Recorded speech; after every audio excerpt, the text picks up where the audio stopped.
तो hello and welcome to preparation days और आज के इस खास इंटरव्यू में आप सभी का स्वागत है। दोस्तों, आज के इस इंटरव्यू में हमने बुलाया है अविनाश शुक्ला जी को, जो सीजीडीए में एज अ ऑडिटर के रूप में काम कर रहे हैं और उनसे बात करेंगे और पूछेंगे कि ऑडिटर के रूप में कैसा है वर्क प्रेशर, सरकारी क्वार्टर्स की क्या स्थिति है, प्रमोशन चैनल की क्या स्थिति है, कहीं आप स्टैग्नेट तो नहीं हो जाएंगे और सीजीडीए में रहते हुए कि आप आगे की तैयारी जैसे सिविल सर्विसेज एग्जाम्स की तैयारी कर पाएंगे या नहीं, और भी ढेरों सारे सवाल। और आगे बढ़ने से पहले दोस्तों मैं बताता चलूं कि प्रिपरेशन डेज पे लगभग 8 लाख व्यूज कंप्लीट हुए। और 8 लाख व्यूज कंप्लीट होने का मतलब प्रिपरेशन डेज ने लगभग 8 लाख एस्पिरेंट्स को किसी न किसी तरह से छुआ है। दोस्तों, इस जर्नी में आपके बने रहने के लिए आपका बहुत बहुत धन्यवाद।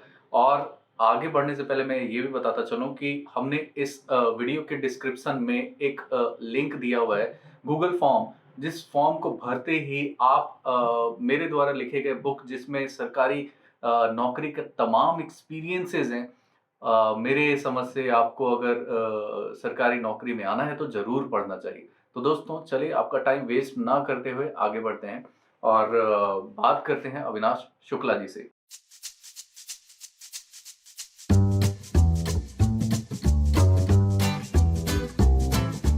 तो अविनाश शुक्ला सर, आपका स्वागत है प्रिपरेशन डेज में। और कृपया अपने बारे में बताएं, आपने कैसे सीजीएल को चुना, क्या था आपका पहला कदम, और इस परीक्षा के बारे में डिटेल से हमारे व्यूअर्स को बताएं। हेलो एवरीवन, मेरा नाम अविनाश शुक्ला है और एसएससी सीजन 2018 से मुझे सीजीडी में ऑडिटर की पोस्ट मिली है। तो आज मैं आप लोगों के साथ अपनी प्रिपरेशन स्ट्रेटजी, मेरी जर्नी, मुझे क्या क्या डिफ़िकल्टीज़ हुई तैयारी के टाइम शेयर करना चाहता हूँ। तो इससे पहले कि मैं शुरू करूँ, मैं आप लोगों को अपने बारे में बता देता हूँ। जैसे मैंने अपना नाम बताया, मेरा नाम अविनाश शुक्ला है। मैं यूपी के गोंडा ज़िले से बिलोंग करता हूँ और मेरी जो पढ़ाई रही है, मेरा जो एजुकेशनल बैकग्राउंड रहा है, वो 12th तक मैंने यूपी बोर्ड हिंदी मीडियम से पढ़ाई की है। उसके बाद मैंने बीए किया है ग्रेजुएशन में। तो वो भी मैंने अपने गोंडा ज़िले से ही किया, कहीं मैं ग्रेजुएशन के लिए बाहर नहीं गया था। तो जब मैं अपने ग्रेजुएशन के फाइनल ईयर में था, थर्ड ईयर में, 2018 की बात है, तब मुझे लगा कि एज मैंने बीए कर रखा है तो प्राइवेट सेक्टर में ऐसी अपॉर्चुनिटीज़ तो होंगी नहीं मेरे लिए, तो क्यों ना गवर्नमेंट एग्ज़ाम्स की तैयारी की जाए। तो उस टाइम मैंने काफ़ी सारे एग्ज़ाम्स के बारे में डिटेल एनालिसिस किया, रिक्वायरमेंट्स क्या क्या होती हैं, कौन से एग्ज़ाम्स का पैटर्न कैसा होता है। तो मुझे लगा कि एसएससी सीजीएल एक अच्छा ऑप्शन रहेगा, क्योंकि आपको ग्रुप बी पोस्ट मिल जाती है यहाँ पे और पैटर्न भी ठीक ठाक ही है। बहुत ज़्यादा जीएस एक्चुअली मुझे पसंद नहीं था, तो बहुत ज़्यादा जीएस भी नहीं पढ़ना है, मैथ्स पढ़ना है, रीजनिंग पढ़ना है, इंग्लिश पढ़ना है। तो फिर मैंने वहाँ से सीजीएल के बारे में सोचा और फिर मैंने तैयारी शुरू की। तो तैयारी शुरू करने से पहले मैंने मुखर्जी नगर का काफ़ी नाम सुन रखा था कि दिल्ली में मुखर्जी नगर है, वहाँ काफ़ी लोगों का सिलेक्शन हो जाता है वहाँ से। तो फिर मैं भी भेड़ चाल की तरह वहाँ पे मुखर्जी नगर पहुँच गया और मैंने कोचिंग ज्वाइन कर ली। फिर कुछ टाइम के बाद मुझे लगा कि सिर्फ कोचिंग से तो सिलेक्शन नहीं हो पाएगा, और फिर मैंने सेल्फ स्टडी पे थोड़ा फोकस किया और जिसकी बदौलत मेरा सीजीएल 18 में सिलेक्शन हुआ फर्स्ट अटेम्प्ट में। तो और एसएससी सीजीएल के अलावा भी मैंने काफ़ी सारे एग्ज़ाम्स क्वालिफाई किए, जिनमें एसएससी सीपीओ था, एसएससी सीएचएसएल था। इसके अलावा यूपीएससी सीडीएस का भी रिटर्न एग्ज़ाम मैंने 2 बार क्वालिफाई किया है। तो ऐसे काफ़ी सारे एग्ज़ाम्स, एक बार आप एसएससी की तैयारी करते हैं तो आपके खुद ब खुद क्लियर होने लगते हैं। बस एक बार आपको एसएससी की तैयारी अच्छे से हो जाए तो आप काफ़ी सारे एग्ज़ाम्स क्लियर कर सकते हैं, क्योंकि काफ़ी जितने सारे वनडे एग्ज़ाम्स हैं उनमें पैटर्न जो होता है वो काफ़ी कॉमन सा होता है। तो अगर आपका एक एग्ज़ाम निकलता है तो और एग्ज़ाम निकलने के भी काफ़ी ज़्यादा चांसेस होते हैं। तो जैसा कि आप में से काफ़ी सारे लोगों को पता होगा, एसएससी सीजीएल की जो परीक्षा होती है वो 3 चरण में होती है, जिसमें टीयर 1 होता है, टीयर 2 और टीयर 3 होता है। टीयर 1 बेसिकली सारी टीयर 1, 2 और 3 एमसीक्यू टाइप ही होते हैं। तो टीयर 1 में बेसिकली 4 सेक्शंस होते हैं, जैसे जीके हुआ, रीजनिंग, इंग्लिश एंड मैथमेटिक्स। और चारों सेक्शंस के इक्वल वेटेज होते हैं, यानी 25 क्वेश्चंस ईच आएंगे और सारे क्वेश्चन 2 मार्क्स के होते हैं और 0.5 की नेगेटिव मार्किंग भी होती है। टीयर 1 का पेपर करने के लिए आपको 1 घंटे का टाइम मिलता है और 1 घंटे में ही, यानी 60 मिनट में आपको 100 क्वेश्चन अटेम्प्ट करने होते हैं। इसके बाद अगर आप टीयर 1 क्वालिफाई कर जाते हैं तो फिर आप टीयर 2 के लिए अपेयर होते हैं। टीयर 2 में सिर्फ आपके 2 पेपर्स होते हैं, एक मैथमेटिक्स का, एक इंग्लिश का। और कुछ लोग होते हैं जो AAO एक पोस्ट होती है उसके लिए अपेयर होना चाहते हैं, या फिर JSO होती है उसके लिए 2 अलग पेपर होते हैं, एक इकोनॉमिक्स का और एक स्टैट्स का। ज़्यादातर लोग जो होते हैं वो इन पोस्ट के लिए नहीं ऑप्ट करते हैं, तो फिर वहाँ पे आपको Tier 2 में सिर्फ 2 पेपर्स देने होते हैं, एक मैथमेटिक्स का और एक इंग्लिश का। तो मैथमेटिक्स के पेपर में आपको 100 क्वेश्चंस आते हैं, जिसको सॉल्व करने के लिए आपको 2 घंटे का समय आपके पास होता है। ईच क्वेश्चन कैरीज 2 मार्क्स और माइनस वही 0.5 की निगेटिव मार्किंग भी होती है यहाँ पे। और इंग्लिश का जो पेपर होता है उसमें 200 क्वेश्चंस आते हैं, 1 मार्क्स ईच, जिसको सॉल्व करने के लिए भी आपके पास 2 घंटे का ही समय होता है। तो अगर Tier 2 को देखा जाए तो सिर्फ 2 पेपर होते हैं, और वंस आप Tier 2 क्वालिफाई कर लेते हैं तो आप Tier 3 के लिए अपेयर होते हैं। जैसा कि पहले 2015 से पहले आई थिंक Tier 3 नहीं होता था, उसकी जगह इंटरव्यूज कंडक्ट किए जाते थे SSC की तरफ से। बट 2015 के बाद से SSC ने Tier 3 का एक पेपर ऐड कर दिया है। तो Tier 3 के पेपर में क्या होता है कि एक डिस्क्रिप्टिव टाइप का पेपर होता है, जिसे आप या तो हिंदी मीडियम या इंग्लिश मीडियम में अटेम्प्ट कर सकते हैं, जिसमें आपको एक ऐसे लिखना होता है और एक एप्लीकेशन या लेटर लिखना होता है, जिसके लिए आपको टोटल 1 घंटे का टाइम मिलता है। वंस आप Tier 3 क्वालिफाई कर जाते हैं तो फिर एक Tier 4 भी होता है, जो कि मैंडेटरी नहीं होता सारी पोस्ट के लिए, बट कुछ पोस्ट जैसे ASO होते हैं CSS में या MEA में, या फिर एक्साइज इंस्पेक्टर्स होते हैं, टैक्स असिस्टेंट होते हैं, इनके लिए Tier 4 कंपलसरी होता है, जिसमें आपको एक स्किल टेस्ट होता है, जिसमें आपको टाइपिंग करनी होती है अराउंड 27 वर्ड पर मिनट की, और उसके अलावा आपको एक्सेल की शीट और पावर पॉइंट की PPT वगैरह प्रिपेयर करनी होती है, जिसके लिए आपको अराउंड आधे घंटे का टाइम मिलता है। तो अब मैं आप लोगों के सामने अपनी स्ट्रेटजी शेयर करता हूँ कि मैंने ईच पेपर की या इस सब्जेक्ट की तैयारी कैसे की। तो सबसे पहले हम रीजनिंग से शुरुआत करते हैं, क्योंकि रीजनिंग को सबसे इजी सेक्शन माना जाता है, और एक्चुअली इजी है भी, क्योंकि रीजनिंग का जो सिलेबस है वो बहुत लिमिटेड है। आप अगर ढंग से पढ़ाई करें तो 2 से ढाई महीने में आप पूरी रीजनिंग कंप्लीट कर सकते हैं, और यूजली पीपल अच्छा स्कोर करते हैं, स्टूडेंट जितने भी होते हैं रीजनिंग में, और 50 में से 50 आराम से ले आते हैं काफ़ी लोग।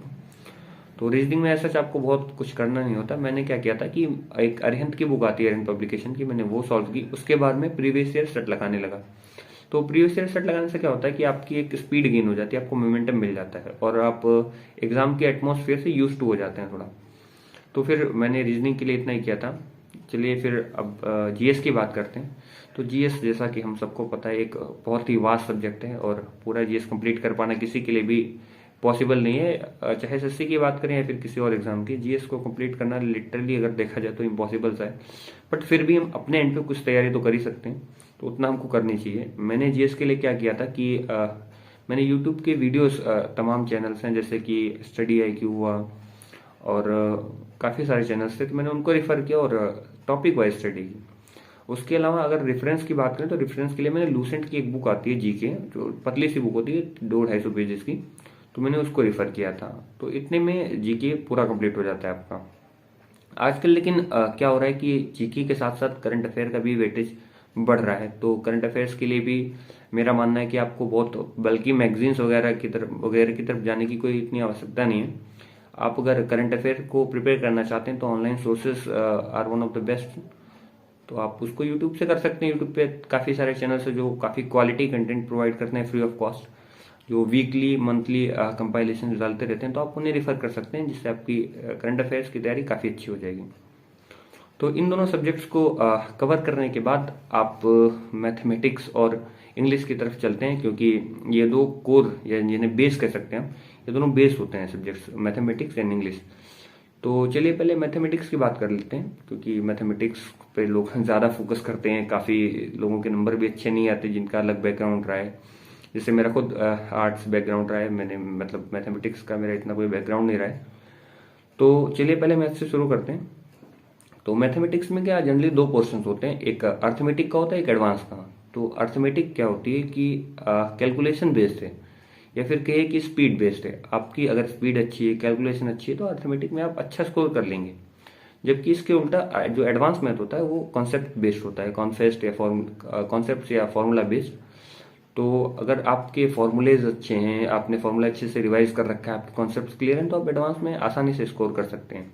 बल्कि अगर हम बात अर्थमेटिक में करें तो यहाँ पे आपको स्पीड भी चाहिए, कैलकुलेशन भी चाहिए, तो इस तरह से यहाँ पे हो पाता है।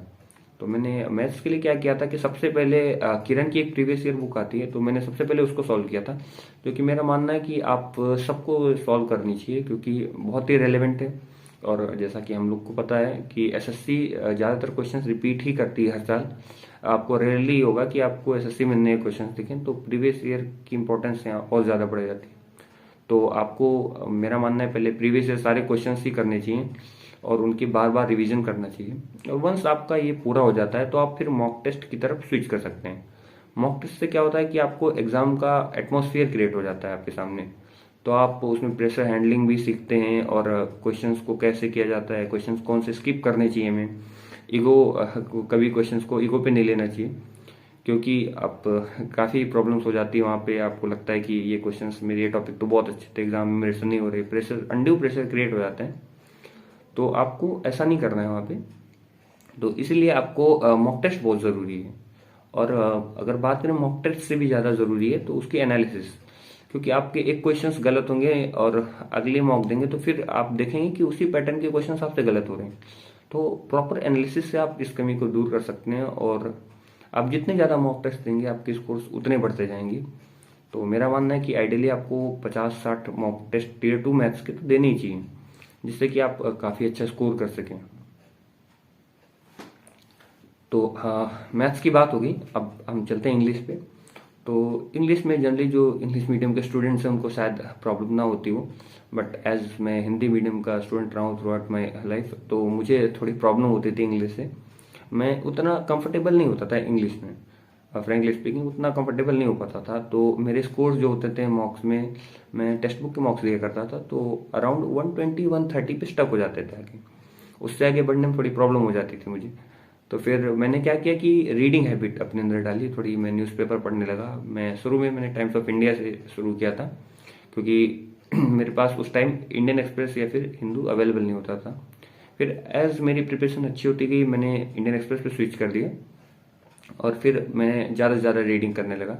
तो इससे फ़ायदा क्या हुआ कि एक तो मेरी वोकेबलरी अच्छी हो गई, उसके अलावा मुझे पैसेज या क्लोज वगैरह के क्वेश्चंस थोड़े इजी लगने लगे और मैं मतलब काफ़ी उसमें यूज टू होने लगा और मुझे इंग्लिश काफ़ी अच्छी लगने लगी। जबकि जब मैंने शुरुआत की थी तो मुझे इंग्लिश से डर लगता था, इतना अच्छा स्कोर मैं कर नहीं पाता था। बट एज मैंने रीडिंग हैबिट अपनी अच्छी कर ली, अच्छी मैं ज़्यादा से ज़्यादा रीडिंग करता था, तो मेरे इंग्लिश में स्कोर्स इंप्रूव होने लगे। तो जो स्कोर्स मेरे 120-130 पे जाके स्टक हो जाते तो वन मेरे 180 190 इवन उससे भी ज़्यादा आने लगे। इवन सीजल 18 की अगर बात करें तो मैंने मेंस में अराउंड 194 मार्क्स स्कोर किए थे इंग्लिश में आउट ऑफ 200, जो कि एक काफ़ी डिसेंट सा स्कोर था उस टाइम पे।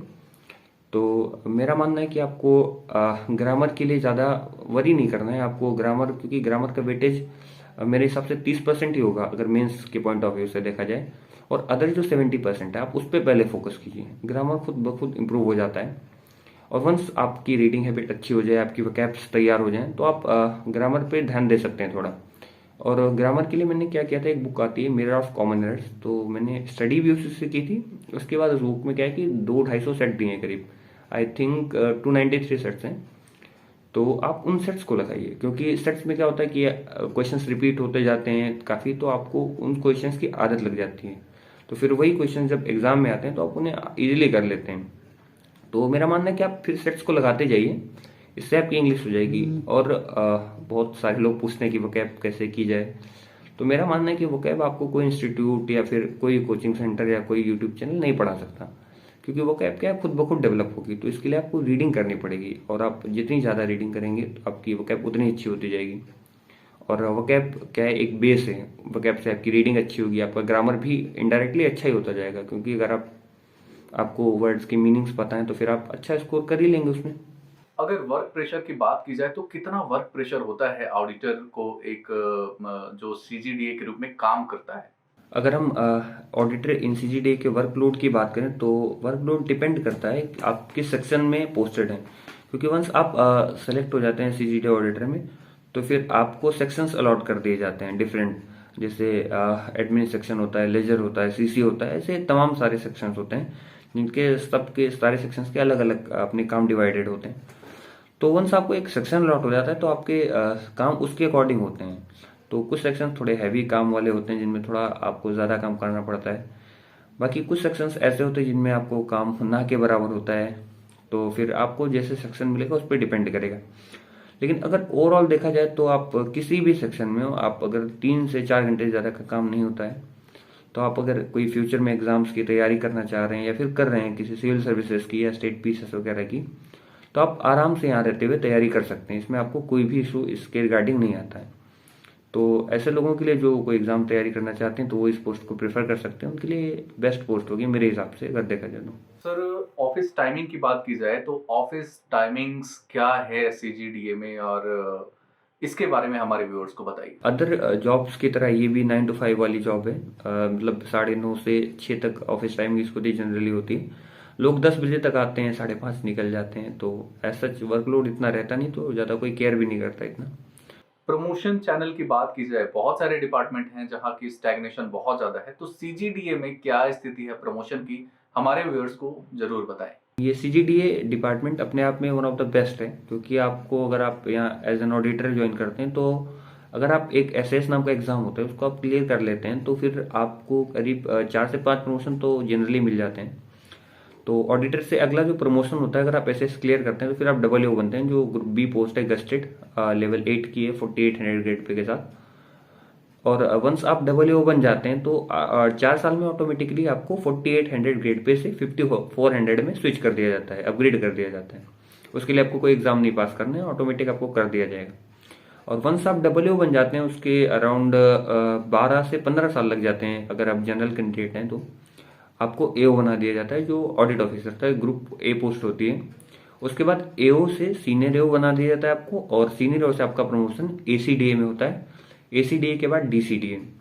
और कुछ रेयर लोग होते हैं जो जेसीडीए तक भी पहुंच जाते हैं, जो कि आप अगर स्टेट पुलिस से कंपेयर करेंगे तो जेसीडीए इज इक्वल टू आईजी, जो आईजीपी होते हैं इंस्पेक्टर जनरल ऑफ पुलिस, उसके रैंक की पोस्ट है। तो अगर आप प्रमोशनल एवेन्यूज देखें तो इसमें काफ़ी अच्छे हैं, तो इस प्रमोशन वाइज ये पोस्ट काफ़ी अच्छी है। सर, सरकारी क्वार्टर्स की स्थिति कई बड़े शहरों में बड़ी ही दिक्कत वाली स्थिति है। दिल्ली जैसे शहर में बड़ा टाइम लगता है, तो सीजीडीए में क्या स्थिति है सरकारी क्वार्टर का, कितना टाइम लग जाता है एक एस्पिरेंट को, अगर वो सीजीडीए में काम करता है तो सरकारी क्वार्टर मिलने में कितना वक्त लग जाता है? जनरली आप एसएससी सीजल से किसी भी डिपार्टमेंट में जाएं तो आपको वहाँ सीपीडब्ल्यूडी कोटा के जो क्वार्टर्स होते हैं वो अलॉट होते हैं।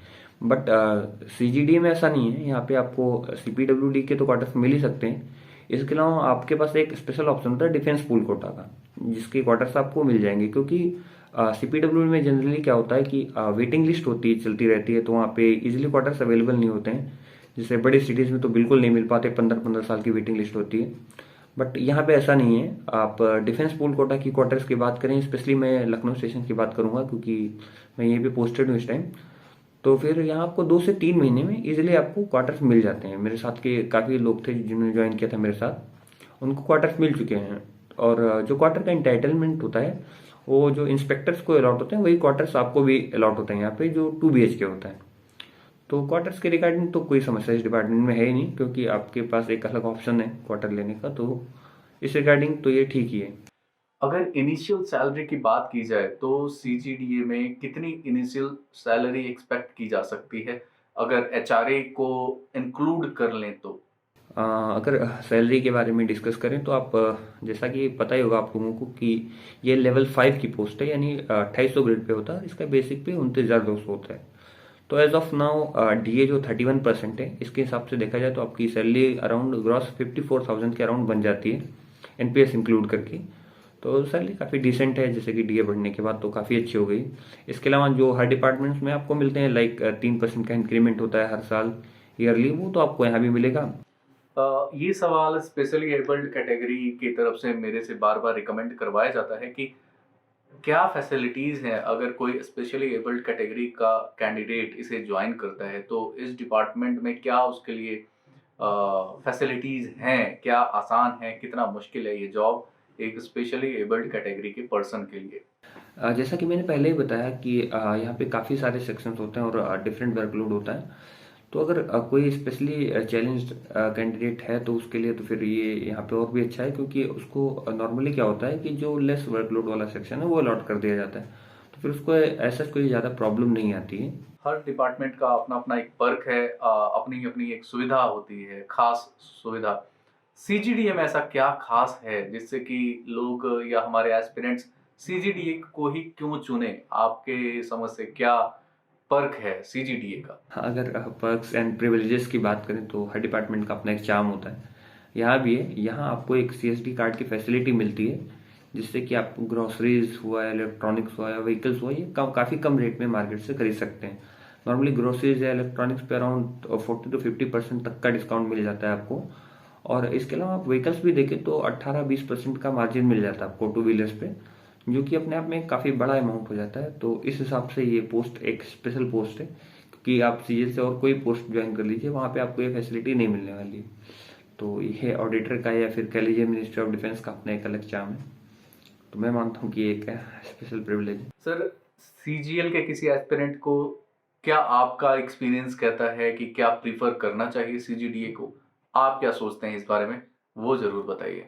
हाँ, अगर बात पोस्ट प्रेफरेंस की करें तो मैं पहले, अगर कोई कैंडिडेट तैयारी कर रहा है अगर अभी प्रिपरेशन फेज में, तो उसको मैं ये एडवाइस करना चाहूँगा कि अभी आप इन चीज़ों के बारे में ज़्यादा ना सोचें कि मुझे कौन सी पोस्ट प्रेफर करनी है या क्या करना है। इन सब चीज़ों में दिमाग ना लगाएं। अभी आप अपनी प्रिपरेशन पे फोकस कीजिए। वंस आपका टीयर 3 तक क्लियर हो जाता है, आपके मार्क्स टोटल आ जाते हैं और आपको आइडिया हो जाता है कि मेरी लगभग इतनी रैंक हो सकती है, तब आप इन बारे में सोचें। और हाँ, अगर आप जानना चाहते हैं तो मैं आपको बता देता हूँ कि अगर आपको होम स्टेट चाहिए या फिर होम स्टेट के आसपास रहना है और लेस वर्कलोड और हेक्टिक लाइफ नहीं जीनी है आपको बेसिकली, तो आप इस पोस्ट को ऑप्ट कर सकते हैं। और अगर आप किसी आगे प्रिपरेशन करना चाहते हैं किसी एग्जाम्स की, जैसे बहुत लोग यूपीएससी की करते हैं बहुत सारे, या स्टेट पीसीएस की, तो उस पॉइंट ऑफ व्यू से भी ये पोस्ट काफ़ी अच्छी है। तो आप अगर ऐसी किसी सिचुएशन में हैं तो आप इस पोस्ट को बिल्कुल प्रेफर कीजिए, ये आपके लिए काफ़ी आगे अच्छा साबित होगा। हमारे फ्यूचर एस्पिरेंट्स के लिए आपकी क्या राय होगी, ये ज़रूर बताएं। तो जैसा कि मैंने अभी तक जो भी बताया, अगर आपको उससे हेल्प हुई तो थैंक्स फॉर दैट। मुझे काफ़ी अच्छा लगेगा कि अगर मेरी स्ट्रेटजी से किसी को कोई बेनिफिट हो। और मैं अंत में ये कहना चाहूँगा कि हर आदमी की अपनी स्ट्रेटजी होती है, अपने तरीके होते हैं काम को करने के। तो आप बजाय किसी की डायरेक्ट स्ट्रेटजी कॉपी करने के, आप अपनी स्ट्रेटजी बनाइए। और आपको अगर लगता है कि हाँ, इसकी स्ट्रेटजी के ये पॉइंट्स मेरे काम के हैं, तो आप उसको अपनी स्ट्रेटजी में शामिल कर लीजिए।